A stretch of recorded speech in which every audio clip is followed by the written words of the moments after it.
Hello students, once again I am here to teach you one more poem, A Legend of the Northland. This is the ballad poem, means story related poem. Here in this poem you can get one big lesson as this is whether important or not important, but some moral values this poem will teach you. So let us start. Let us see which type of poem that is. Away, away in the northland, where the hours of the day are few, and the nights are so long in winter that they cannot sleep them through. Here, poet says this story relates to the northern hemisphere, northern pole, especially we can say Antarctic region, where you see nights are very long and days are very short due to the rotation of the sun, as sunshine reach in this region very less. That's why days are small and nights are very long. So here see the people are unable to sleep throughout the night, and this way this is the area is a cold region where the harness of the sweet reindeer to the sledges when it snows, and the children look like a bear cubs in the funny furry clothes. Here only one animal is found, that is the reindeer, and this reindeer is used as the main source of communication, that carrying luggage on sledges here without wheel cart, which are used on snow.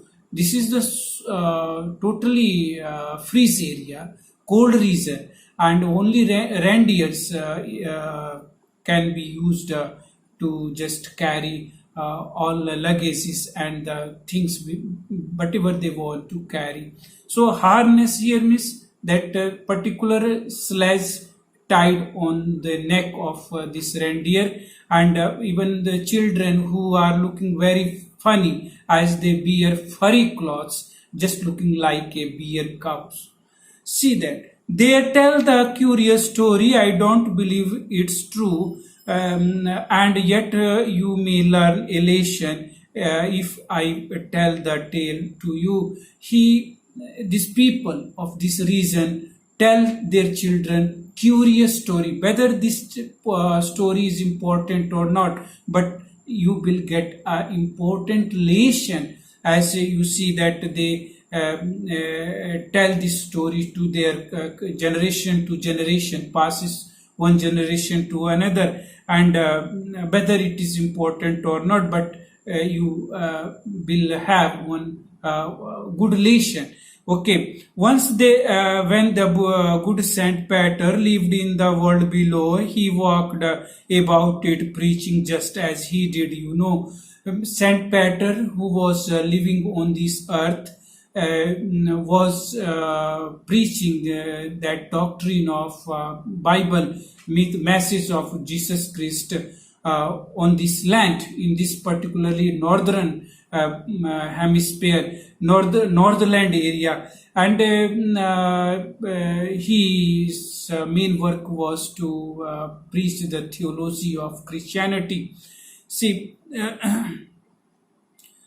He walked travel extensively throughout the region, and he come to the door of a cottage in traveling round the earth, where a little woman was making cakes and baking them on the hearth. Hearth here, fireplace, where generally people cook their food. After traveling throughout the day, he reached to a cottage where one small lady was cooking cakes on the hearth, on fireplace, and just as he reached there, he was hungry. He asked for some food. Let us see that what this lady did. He came to the door at the cottage in traveling round the earth when the little woman was making cakes and baking them on the earth. And being faint with fasting for the day and about almost done, he asked her from the store of cake to give him a single cake.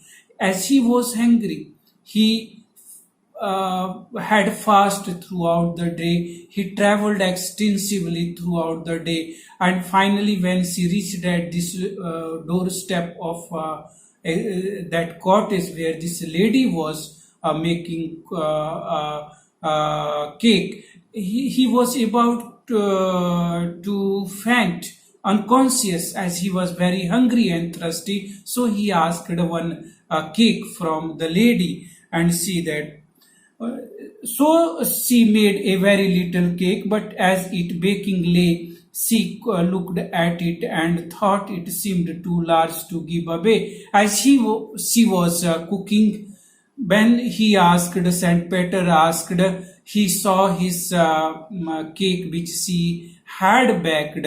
It was looking too big to give someone. So she just saw this cake. It was not, you see, that enough good to give him. Actually, it was a big looking just cake. So she thought she will bake some smaller one to give this to the saint.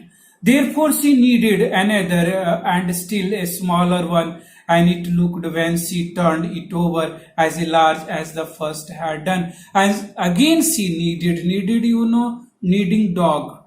Just we can simply say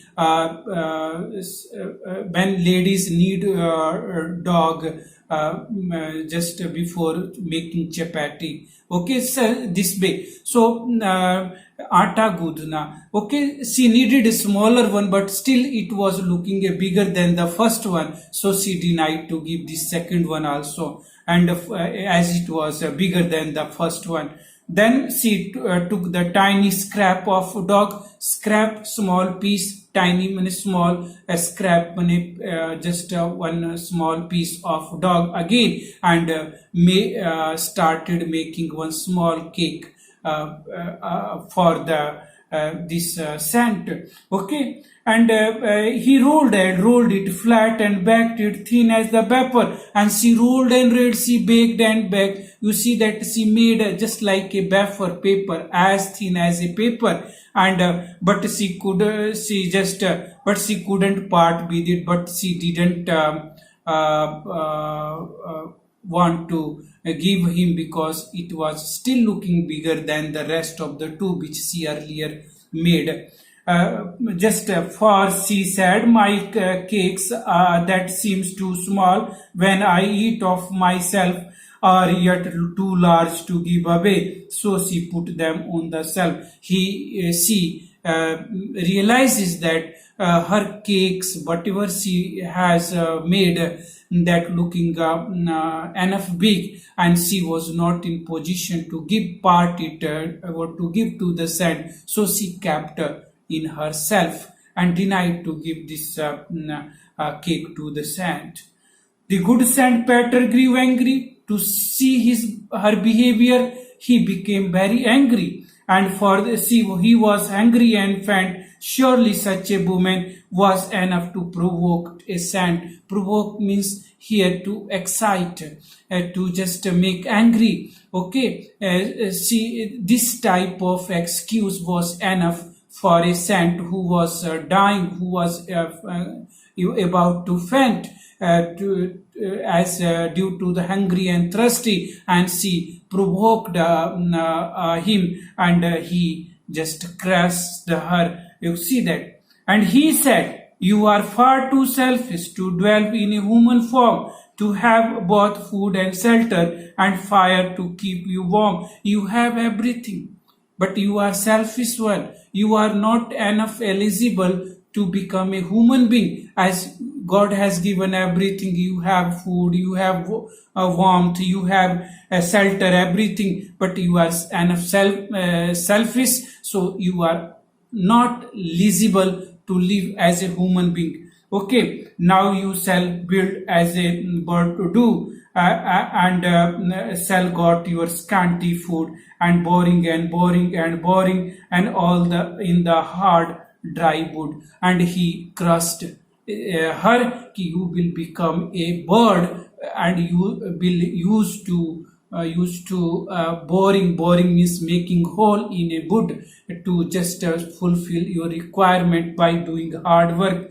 And see that he crushed her, and then up the went through the chimney, never speaking a word, and out of the fire top flew a woodpecker, for she was changed to word. From the chimney of the house she went up, and that patter crushed her. She became a bird woodpecker, and as she bent out of the chimney, she turned into woodpecker, and see that she became a bird. Here is the last stanza. She had a scarlet cap and her head. She had one red colored, a dark red color scarlet one cap on. Generally, you have seen woodpecker having one scarlet on their heads.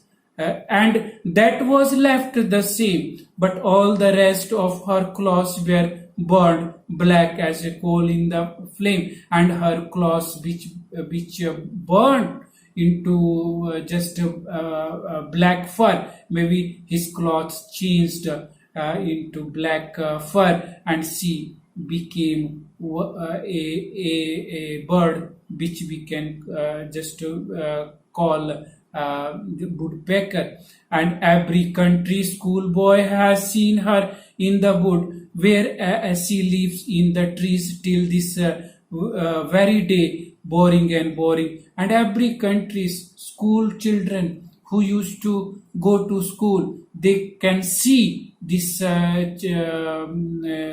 bird boring and boring, making hole in a tree to get a scanty food, scarce food, which they try hard whole the day to get the see that food, doing very hard work.